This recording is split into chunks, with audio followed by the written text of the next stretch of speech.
সহিহ হাদিসের বর্ণনায় আজকে আমরা এমন এক যুবকের কথা জানব যে মৃত্যুবরণ করেছিল এবং গোসল করিয়ে কাফন পরানোর পরে সে পুনরায় আবার জীবিত হয়ে যায়। ঘটনাটি ঘটে হযরত আনাস রাদিয়াল্লাহু তাআলা আনহু থেকে বর্ণিত। হিজরতের পরে নবীজি তখন মক্কা অবস্থান করছিলেন। মদিনার অদূরে ছোট্ট একটি মাটির ঘরে সেই ছেলেটি বসবাস করত। তাদের কোনো বিলাসবহুল ঘর ছিল না। তাদের ঘরের ছাউনি ছিল খেজুর পাতা, দরজা ছিল কাঠের তৈরি এবং মেঝেটি ছিল মাটি দিয়ে বানানো।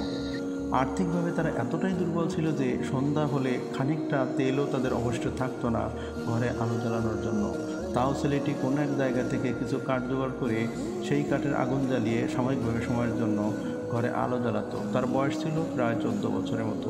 কিছুদিন পূর্বে তার বাবা মারা গিয়েছিলেন। তিনি মদিনার এক ধনী লোকের খেজুর বাগানে কাজ করতেন। হঠাৎ একদিন খবর এলো সেই খেজুর বাগানের কাজরত অবস্থায় খেজুর গাছ থেকে পড়ে তার মাথায় আঘাত পায়। কিন্তু ভাগ্যের কী পরিণতি, খেজুর বাগানের মালিক সেখানে অবস্থান করছিল এবং আশেপাশে কয়েকজন কৃষকও সেখানেই ছিলেন, কিন্তু তারা কেউ তাকে ধরলেন না। অবশেষে লোকটি সেখানে কাঁদতে ইন্তেকাল করেন। লোকটির মৃত্যুর খবর তার ছেলে এবং তার স্ত্রী জানতে পারেন। তাদের মাথায় যেন আকাশ ভেঙে পড়ে।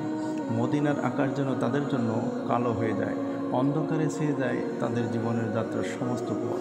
এরপর এলাকাবাসী মিলে তার বাবার মৃতদেহটি বাসায় নিয়ে যায়। বাবার মৃতদেহ দেখে ছেলেটি আর সহ্য করতে পারল না। তার বুকটা ভারাক্রান্ত হয়ে গেল। বাবা হারানোর কষ্ট সেই বোঝে যার দুনিয়াতে বাবা নাই। আর তার চোখের কোণে অশ্রু চিকচিক করতেছিল, কিন্তু সে চিৎকার করে কান্না করছিল না, বরং কী বা করার থাকবে। অবশেষে চোখে অশ্রু নিয়ে নিঃসঙ্গ সান্ত্বনার সাথে বাবার কাফন দাফন শেষ করে বাসায় চলে আসে। এলাকাবাসী তাদেরকে সান্ত্বনা দিয়ে তারাও নিজেদের বাড়িতে চলে যায়। এখন মা এবং ছেলে ঘরে বসে শুধুই কান্না করে। চোখে অশ্রু নিয়েই তাদের দিন যায় রাত যায়। ছেলে কাঁদে বাবা হারানোর জন্য, আর বাবা পাশাপাশি এই ছেলেকে নিয়ে সে এখন কোথায় যাবে, কারণ ছেলেটি এখনও রুজি রোজগারের যোগ্য হয়ে ওঠেনি। তখন মা কাঁদো অবস্থায় ছেলেকে বলতে লাগলো, বাবা তুমি কান্না করো না, আমি মানুষের বাসায় কাজ করে তোমাকে লালন পালন করব। এই ক্ষেত্রে তোমার কোনো চিন্তা নেই, আল্লাহ আমাদের সহায় হবেন। ছেলেটি কিছুক্ষণ চুপ করে থাকে, অতঃপর বলে ওঠে, মা তুমি চিন্তা করো না, দয়া করে তুমি কান্না করো না, তোমার কান্না আমার সহ্য হয় না। আমি এখন ছোট নেই, আমি এখন আগের সেই আবদুল্লাহ নই। আমি যথেষ্ট বড় হয়েছি, আমি এখন কাজ করে খেতে পারবো।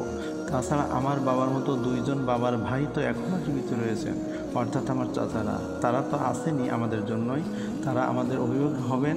কিন্তু মা তো জানতো তার স্বামীর ভাইয়েরা তাদের সাথে কীরূপ আচরণ করত। পরের দিন সকালে থেকেই ছেলেটি বড় চাচার বাড়িতে যায়। আবদুল্লাহ তার চাচার কাছে গিয়ে কাকতিস্বর তাকে বলতে থাকেন, হে চাচাজান, আপনি তো শুনেছেন আপনার মেজো ভাই অর্থাৎ আমার বাবা গতকাল মারা গিয়েছে, তিনি ইহকাল ত্যাগ করেছেন।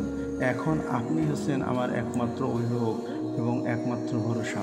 দয়া করে আপনি আমাকে একটু সাহায্য করুন। গতকালকে সারাদিন এবং সারা রাত আমি না খেয়ে রয়েছি, আমার অনেক ক্ষুধা পেয়েছে, দয়া করে আমাকে একটু খাবার ব্যবস্থা করুন। কিন্তু আবদুল্লাহর চাচা তাকে তাড়িয়ে দিয়ে বলতে থাকে, দুর্ভাগা কথাকার, এখান থেকে চলে যা। তোর বাবা যতদিন জীবিত ছিল ততদিন সে আমার ভাই ছিল এবং তুই আমার ভাতিজা ছিলি। তোর বাবা দুনিয়া থেকে চলে গিয়েছে, সুতরাং তুই এখন আমার কেউ না। এই বলে আবদুল্লাহকে তাড়িয়ে দিয়ে নিজের ঘরে চলে গেল। বড় চাচার কথা শুনে তার চোখের পানি যেন আর আটকে রাখতে পারল না।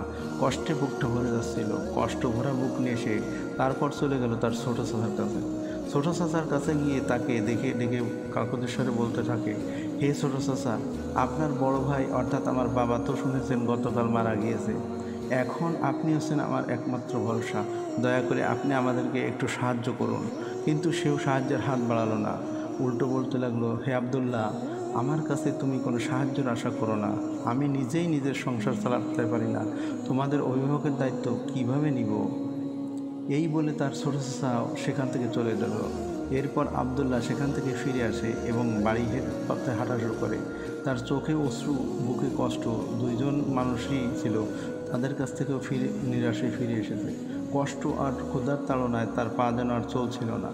অবশেষে সে একটা গাছের নিচে বিশ্রামের জন্য বসে এবং কান্না করতে থাকে। কিন্তু তার কান্না শোনার মতোই মদিনায় কে ছিল? গরিবের কান্না শোনার মতো তার স্রষ্টা ছাড়া আর কেউ থাকে না। গাছের নিচে কিছুক্ষণ বিশ্রাম নিয়ে সে পুনরায় বাড়িতে চলে গেল। বাড়িতে চলে এসে তার মাকে কিছু বলল না, সে চুপচাপ বসে থাকে। কিন্তু মায়ের মন তো বুঝে ফেলেছে আবদুল্লাহর চাচা নিশ্চয়ই তাকে সাহায্য করেনি। কিন্তু আবদুল্লাহ তখন একটু মুচকি এসে বলতে লাগলো, মা তুমি চিন্তা করো না, আমরা কারো কাছ থেকে কোনো সাহায্য গ্রহণ করব না।